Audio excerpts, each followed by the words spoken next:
এলাকায় নেশার দৌরাত্ম্য কমাতে উদ্যোগী মহিলারা। নেশার সামগ্রী বিক্রি ও নেশার দৌরাত্ম্য কমানোর দাবিতে থানার দ্বারস্থ। জলপাইগুড়ি পুরসভার 12 নম্বর ওয়ার্ডের জয়ন্তীপাড়া, স্টেশন চত্বর, রেল কোয়ার্টার, হাই স্কুলের পুকুর এলাকায় নেশার দৌরাত্ম্য বেড়েই চলেছে বলে অভিযোগ ওইসব এলাকায় সকাল থেকে গভীর রাত পর্যন্ত বিভিন্ন বয়সের পুরুষ ও মহিলাদের নেশা করতে দেখা যায়। এই নেশাখোরদের মধ্যে এলাকার মানুষদের পাশাপাশি বাইরে থেকেও অনেক পুরুষ মহিলাকে নিয়মিত দেখা যায় বলে অভিযোগ স্থানীয়দের। নেশায় আক্রান্তরা নেশার সামগ্রী কেনার জন্য নানা রকম অসাধু উপায় বেছে নিচ্ছে, যার জন্য এলাকায় চুরি ছিনতাই ব্যাপক হারে বেড়ে গেছে।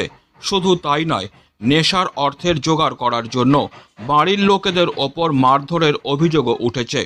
নেশাখোরদের জন্য উপরোক্ত এলাকাগুলো দিয়ে দিনের বেলাতেও মহিলারা এবং রাতের অন্ধকারে সাধারণ মানুষরাও চলাচল করতে আতঙ্কের মধ্যে থাকেন বলে অভিযোগ। তাই এলাকায় নেশাখোরদের দৌরাত্ম্য এবং নেশার সামগ্রী বিক্রি বন্ধ করতে বুধবার রাত 8টা নাগাদ জলপাইগুড়ি কোতোয়ালি থানার দ্বারস্থ হল জলপাইগুড়ি পুরসভার 12 নম্বর ওয়ার্ডের মহিলারা। এ নিয়ে তারা একটি স্মারকলিপিও প্রদান করে নেশা বন্ধের দাবি জানান। অবিলম্বে এই নেশার পরিবেশ বন্ধ করার আর্জি জানানো হয় থানায়। স্থানীয় বাসিন্দা বিনা দাস, জয় চক্রবর্তীরা জানান, আমাদের একটা অভিযোগ যে হচ্ছে আমাদের এটাই দাবি এখানটায় যে বিএস বিক্রিটা করা বন্ধ হোক, খাওয়া বন্ধ হোক। কোথায় বিএস বিক্রি হচ্ছে? আমাদের জয়ন্তীপাড়া। কি হয়েছে ঘটনাটা, কি সমস্যা? এই যে ছেলেপেলা খায়, মাদের মারতেছে, তারপর বাবাদের মারতেছে, জিনিসপত্র ভাঙাভাঙি করতেছে, দিনদার চুরি করতেছে, শান্তি মতন ঘুমাইতে পারি না, আমরা শান্তি মতন খাইতে পারি না। কেন? ওই যে ছেলেদের অত্যাচার, মেয়েদের অত্যাচার, সবাই খাচ্ছে এখন। কি খাচ্ছে? বিএস। এটা কোথা থেকে পাচ্ছে? এখন কোথা থেকে পাচ্ছে আমরা তো ওটা বলতে পারবো না, কিন্তু ওরা কোথা থেকে নিয়ে এসে বন্ধু বান্ধব নিয়ে বসে খাচ্ছে, তারপর অত্যাচার শুরু হচ্ছে আমাদের বাড়িতে না পাইলে। আর একটা পুরিয়ার দাম 500 টাকা। 500 টাকা না পেলে কি করবে? তখন ওই বাবা মাকে মারতেছে, জিনিসপত্র ভাঙাভাঙি করতেছে।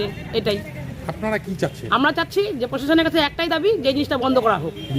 হ্যাঁ, এই ব্রাউন সুগার বিক্রিতে কোথায় বিক্রি হচ্ছে? এটা তো আমি বলতে পারবো না কোথায় বিক্রি হচ্ছে, কিন্তু ছেলেরা নিয়ে আসতেছে, এবার 500 টাকা দিয়ে বিক্রি করতেছে। এখন কোথা থেকে ওরা নিয়ে আসে সেটা তো আমরা বলতে পারবো না। আমরা এই মানুষ সারাদিন দোকানদারি করি, সারাদিন দোকানদারি করে খাই। এই যে আপনারা বাসাবাড়ি কাজ করেন, কেউ বা দিনমজুরি কাজ করছেন, তারপর সারাদিন যা পাচ্ছেন সেটা কি ছেলে মেয়েরা কি বাড়ি থেকে কেড়ে নিচ্ছে, যে সন্তানরা কেড়ে নিয়ে নেশার দিকে চলে? হ্যাঁ, তাই তো করতেছে। কি হচ্ছে বলেন? ওই যে হয়তো একটা ঠাকুরের ঘর আছে, সেটাও বাইরে নিয়ে যায় বিক্রি করে, 500 টাকা দিয়ে বিক্রি করে খাচ্ছে। একটা সোনার কানে যদি কষ্ট করে বানাচ্ছি, সেটাও নিয়ে যায় বিক্রি করে খাচ্ছে। কারা? মানে বাড়ির সন্তান? হ্যাঁ, বাড়ির সন্তানরাই তাই করতেছে। এবার বলতে গেলে তাদের কাছে আমরা মাইর খাচ্ছি। কতজন বাড়ি? এখানে সবাই যাদের ফ্যামিলিরা আসছি তাদেরই এরকম অবস্থা।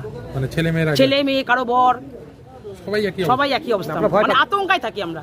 ছেলেরা যখন বাড়িতে আসে আমাদের, আমরা আতঙ্কায় থাকি যে এই ছেলে আমাদের মারতেছে নাকি, এই জিনিসটা চুরি করে নিয়ে যায় বিক্রি করে দিল নাকি কোথায়। প্রশাসনের কাছে কি করলে? প্রশাসনের কাছে আমাদের একটাই দাবি, যে এই জিনিসটা বন্ধ করুন। আজকে কি করলেন এত রাত? আজকে এত রাতে এখানে আসছি প্রশাসনের কাছে, কাগজপত্র জমা দিলাম। এখন দেখি হ্যাঁ, লিখিত কমপ্লেন। কাদের নামে করলেন কমপ্লেনটা? ছেলে মেয়ের নামে কি? হ্যাঁ, ওদের নামে কমপ্লেন করলাম। দেখি এখন নাম তো বলতে পারবো না, বাইরের ছেলেদের নাম তো বলতে পারবো না। আপনাদের ছেলে মেয়েরা? আমাদের ছেলে তো কি, আমাদের ছেলে এখন একটু বন্ধ করছে, আবার কোন সময় আবার ঝোঁকের মাথায় বন্ধু বান্ধব পালা হয়তো আবার খাওয়া শুরু করে দিবে। আপনারা কি চাচ্ছেন? আমরা বন্ধ করতে যাচ্ছি। এর কি মূল পান্ডা যেখান থেকে বিক্রি হচ্ছে সেটাকে? হ্যাঁ, সেটাই বন্ধ করা হোক। হ্যাঁ, সেটাই বন্ধ করা হোক। কি বন্ধ করা হোক? এই যে বিএস বিক্রি করা বন্ধ হোক।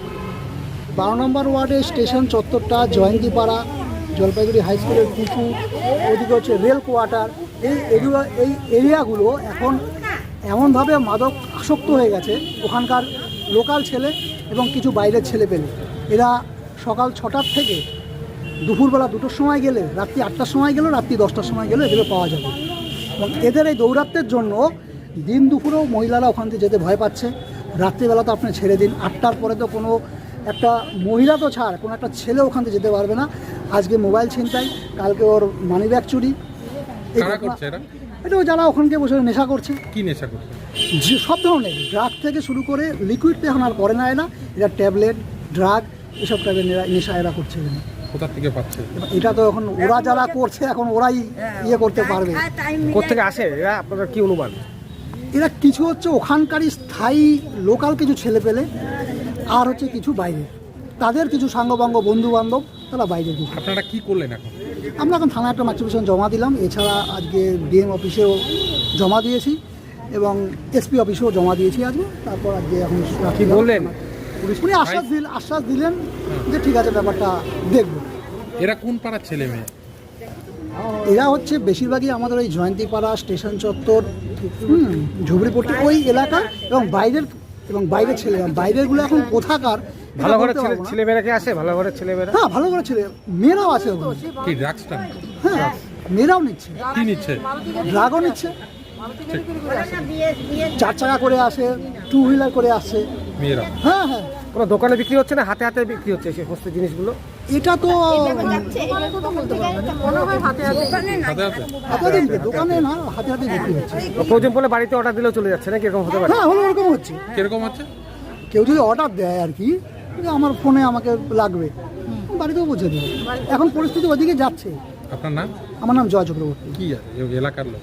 আমি 12 নম্বর ওয়ার্ডের বাসিন্দা। মানে আজকে আমি বাধ্য হয়ে, আমার বাড়ি হচ্ছে সোনালী লাল স্কুলের গলিতে আমার বাড়ি, ওখানেও দিন দুপুরে চুরি হচ্ছে। হয়তো কুয়ার পার থেকে হয়তো বালতি চুরি করে নিয়ে গেল, বাইরে সাইকেল থাকলো, কারণ তার এখন নেশা করার জন্য পয়সার দরকার, এগুলো চুরি করে নিয়ে এসে এখন পয়সা